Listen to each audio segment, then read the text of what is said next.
जय श्री कृष्णा फ्रेंड्स। मकर संक्रांति की आप सभी को बहुत सारी शुभकामनाएं। जैसा कि आप जानते हैं कि मकर संक्रांति का पर्व प्रतिवर्ष 14 या 15 जनवरी को मनाया जाता है। आइए जानते हैं कि आखिरकार मकर संक्रांति के दिन कौन सी ऐसी 8 पौराणिक घटनाएं घटी थी जिसके चलते मकर संक्रांति का पर्व मनाया जाता है। तो सबसे पहली घटना थी गंगा जी का गंगा सागर में मिलना। मकर संक्रांति के दिन ही गंगा जी भगीरथ जी के पीछे पीछे चलकर कपिल मुनि के आश्रम से होती हुई सागर में जाकर मिली थीं।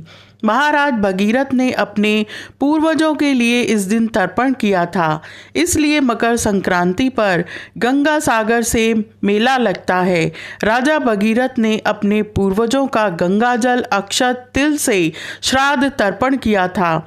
तब से ही माघ मकर संक्रांति स्नान और मकर संक्रांति श्राद्ध तर्पण की प्रथा आज तक प्रचलित है। पावन गंगा जल के स्पर्श मात्र से राजा भगीरथ के पूर्वजों को स्वर्ग की प्राप्ति हुई थी। कपिल मुनि ने वरदान देते हुए कहा था, मातु गंगे त्रिकाल तक जन जन का पाप हरण करेंगी और भक्त जनों की 7 पीढ़ियों को मुक्ति एवं मोक्ष प्रदान करेंगी।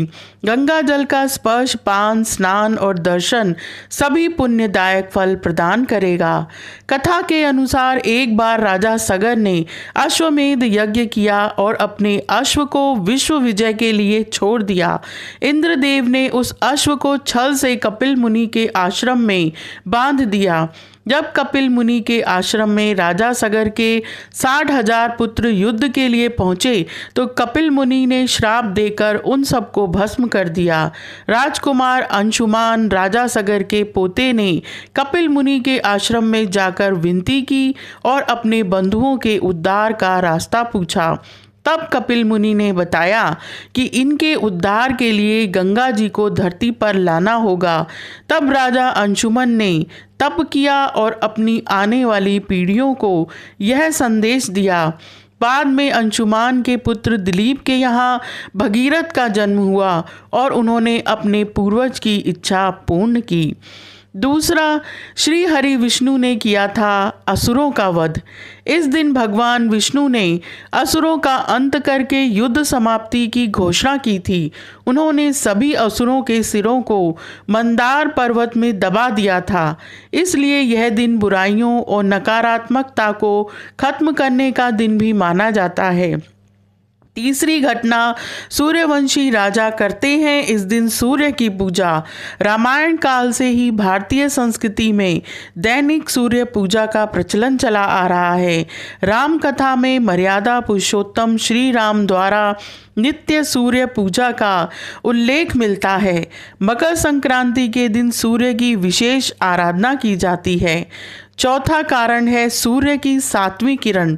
सूर्य की 7वीं किरण भारतवर्ष में आध्यात्मिक उन्नति की प्रेरणा देने वाली है। 7वीं किरण का प्रभाव भारतवर्ष में गंगा यमुना के मध्य अधिक समय तक रहता है। इस भौगोलिक स्थिति के कारण ही हरिद्वार और प्रयाग में माघ मेला अर्थात मकर संक्रांति या पूर्ण कुंभ तथा अर्ध कुंभ के विशेष उत्सव का आयोजन होता है। 5वां कारण है भीष्म पितामह। महाभारत काल में भीष्म पितामह ने अपनी देह त्यागने के लिए सूर्य के उत्तरायण होने का ही इंतजार किया था। यही कारण है कि उत्तरायण में देह छोड़ने वाली आत्माएं या तो कुछ काल के लिए देवलोक में चली जाती हैं या पूर्व जन्म के चक्र से उन्हें छुटकारा मिल जाता है।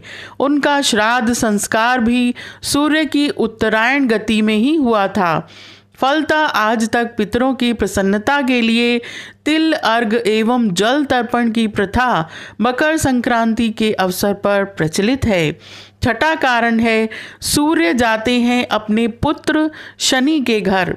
हिंदू धर्मशास्त्रों के अनुसार इसी दिन सूर्य अपने पुत्र शनि के घर 1 महीने के लिए जाते हैं। क्योंकि मकर राशि का स्वामी शनि है तो कथा के अनुसार सूर्य देव ने शनि और उनकी माता छाया को खुद से अलग कर दिया था। जिसके कारण शनि के प्रकोप के चलते उन्हें कुष्ठ रोग हो गया था। तब सूर्य देव के दूसरे बेटे यमराज ने इस रोग को ठीक किया था। रोग मुक्त होने के बाद सूर्यदेव ने क्रोध में आकर उनके घर कुंभ को जला दिया था, परंतु बाद में यमराज के समझाने पर वे जब शनि के घर गए तो उन्होंने वहां देखा कि सब कुछ जल चुका था, केवल काला तिल वैसा का वैसा ही रखा था। अपने पिता को देखकर शनि देव ने उनका स्वागत उसी काले तिल से किया। इससे प्रसन्न होकर सूर्य ने उन्हें दूसरा घर मकर उपहार में दे दिया।